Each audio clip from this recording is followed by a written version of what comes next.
Bonsoir à toutes et à tous, vous êtes sur l'Intelligent TV et vous suivez le journal télévisé de 18h30. Voici les titres. Côte d'Ivoire, sécurité routière, le ministère des Transports démarre la répression par la vidéo-verbalisation. 13e édition du FEMUA, quel rôle va jouer l'agence Emploi Jeunes? Éléments de réponse dans ce journal. Sport, Daogabala et le CNFIF sonnent la mobilisation pour la CAN 2021 au Cameroun et la Coupe du Monde. Le lundi 6 septembre 2021, le ministre des Transports Amadou Koné a procédé au lancement de la phase répressive contre les automobilistes irrespectueux du code de la route. Jean-Hubert Kofo. Le ministre des Transports Amadou Koné a procédé le lundi 6 septembre 2021 au lancement effectif de la phase répressive contre les automobilistes non respectueux du code de la route. Ceux-ci seront traqués et reprimés via la vidéo-verbalisation qui consiste à les suivre à partir du système de radar et de caméras disposés à travers le district d'Abidjan et dans d'autres localités de l'intérieur du pays. Le mécanisme est baptisé Système de transport intelligent STI. Les radars et les caméras positionnés pour la surveillance du trafic routier transmettent les images des infractions au Centre de gestion intégrée de la mobilité, CGIM, qui les traite. L'automobiliste est ensuite informé de sa faute par SMS sur son mobile et du montant de la contravention à payer. Le CGIM contrôle le trafic routier et pilote le système d'information des usagers en temps réel sur le trafic urbain, gère la mise en place d'un système de gestion de stationnement et la mise en œuvre de la vidéo-verbalisation associée à un système de gestion automatisé des amendes. D'autres caméras et radars mobiles seront embarqués sur les véhicules de patrouille de la police de gestion de la circulation. Qu'on va porter à 200 d'ici décembre. Je voudrais indiquer aussi que le ministère en charge de la sécurité a plus d'1 millier de caméras dans la ville d'Abidjan qui sont capables aussi de faire le travail qui est fait par les caméras que nous avons installées. Il y a un travail qui se fait entre les différentes structures donc pour mutualiser. En cas d'infraction, le fautif sera la personne dont le nom figure sur la vignette du véhicule. Car, dira le ministre, c'est elle qui est censée en être le propriétaire du véhicule. En termes de responsabilité, lorsque un problème surviendrait, peut-être qu'on va y penser, mais de toute façon, de mon point de vue, on ne peut aujourd'hui que verbaliser le propriétaire jusqu'à ce que celui-ci fasse la preuve que ce n'était pas lui qui était au volant. Le ministre de la Sécurité, Diomandé Vagando, et celui de la Communication, des médias et de la francophonie, Amadou Koulibaly, étaient présents à la cérémonie pour marquer leur soutien à l'opération. Le ministre Amadou Koné a dit qu'un bilan sera fait dans 6 mois. Il a indiqué que ces dernières années, le taux d'accident de la route a progressé de 21% et que l'objectif pour les 12 prochains mois, c'est de ne pas atteindre les 21%. Mais déjà, il a noté avec satisfaction une baisse de 11% du taux d'accident de la route sur la période du 1er janvier au 1er septembre 2021. Amadou Koné regrette toutefois que le nombre de décès dus aux accidents de la route soit en hausse de 18%. Le nombre d'accidents est donc en baisse, mais ils sont de plus en plus graves. Il y a donc des efforts à faire, a-t-il appelé.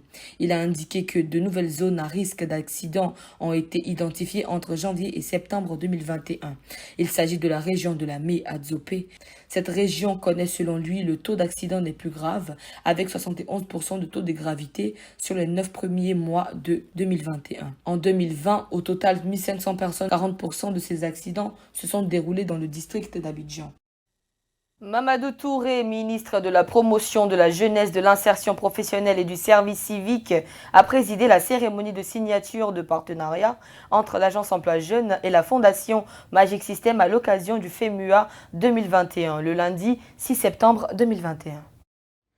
Le lundi 6 septembre 2021, le ministre de la Promotion de la Jeunesse, de l'Insertion professionnelle et du Service civique, Mamadou Touré, a présidé la cérémonie de signature de partenariat entre l'Agence Emploi Jeunes et la Fondation Magic System pour l'organisation du Festival des musiques d'Anoumabo, FEMUA. La cérémonie a eu lieu au 5e étage de l'immeuble CNPS au Plateau. Le rôle que jouera l'Agence Emploi Jeunes a été dévoilé. Cette signature de partenariat permet la mise en œuvre des ateliers de formation et d'information destinés aux jeunes à travers l'activité Carrefour Carrefour Jeunesse. Il s'agira pour l'agence Emploi Jeunes d'offrir différents types de préparation à l'emploi aux jeunes tout en animant des stands et des ateliers de sensibilisation, lesquels ateliers seront animés par les directions de la protection des jeunes. L'agence Emploi Jeunes était représentée par Jean-Louis Coadio, administrateur de l'AEJ, et la fondation Magic System par Jean-Louis Bois, directeur exécutif. Cette signature de partenariat traduit la reconduction de la collaboration entre ces deux structures qui a été scellée il y a 5 ans. Salif Traoré, commissaire général du FEMUA, s'est félicité de ce renouvellement de confiance avant d'annoncer qu'un point d'honneur sera mis sur la sensibilisation contre la Covid-19. Mamadou Touré a assuré de sa disponibilité et de son soutien à cette activité. Il a appelé la jeunesse ivoirienne à se mobiliser pour la réussite du FEMUA. Notons que cette édition du FEMUA, qui est placée sous le parrainage du Premier ministre M. Patrick Hachi et dont le thème est Alliance Afrique-Europe, paix et développement, aura lieu du 7 au 12 septembre 2021 à l'Institut national de la jeunesse et des sports, INJS, et à Grand-Bassam, avec pour pays invité le Sénégal.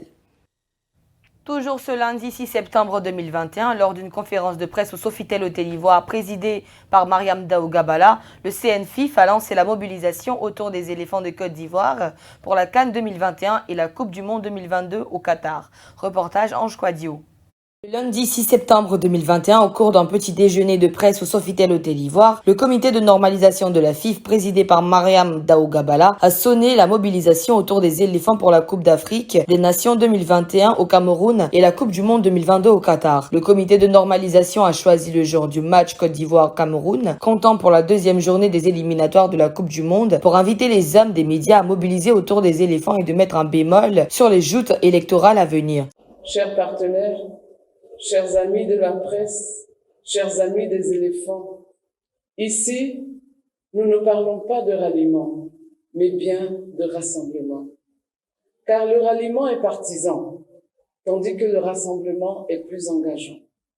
Vous l'aurez compris, quand on parle des éléphants, on ne parle plus de candidats à l'élection, ni d'équipes professionnelles en compétition. Il s'agit plutôt de vite saisir les enjeux autour de notre seul bien commun, notre drapeau national. Mesdames et messieurs, je ne prendrai pas plus de temps.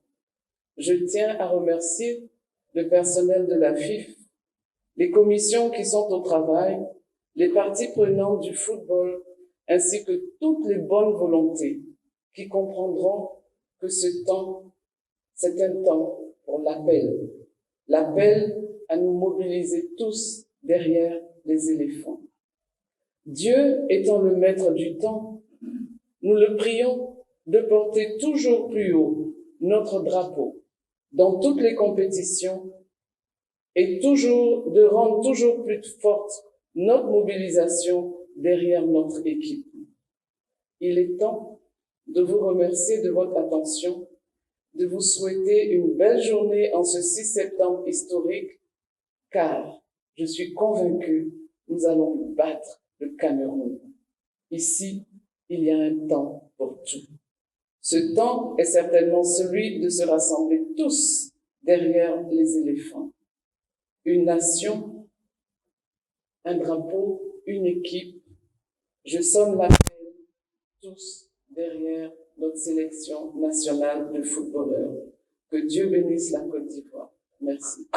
À la suite des hommes de médias, la CNFIF a rencontré des chefs d'entreprise pour sonner également la mobilisation. Nous avons décidé ce matin de partager avec vous cet appel aussi à la mobilisation, mais d'une autre manière.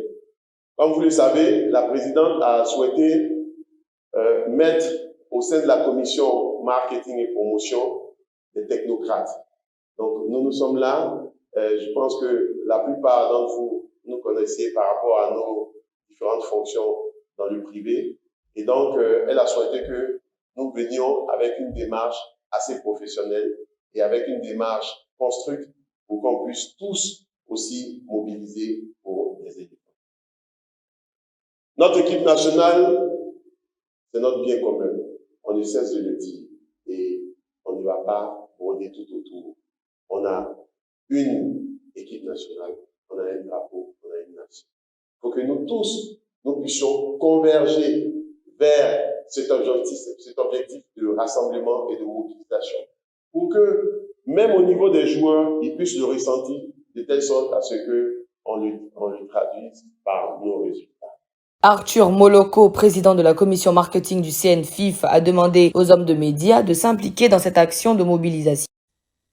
C'est la fin de ce journal. Merci de nous avoir suivis. D'ici là, portez-vous bien et restez connectés sur l'Intelligente TV, la Web TV du moment.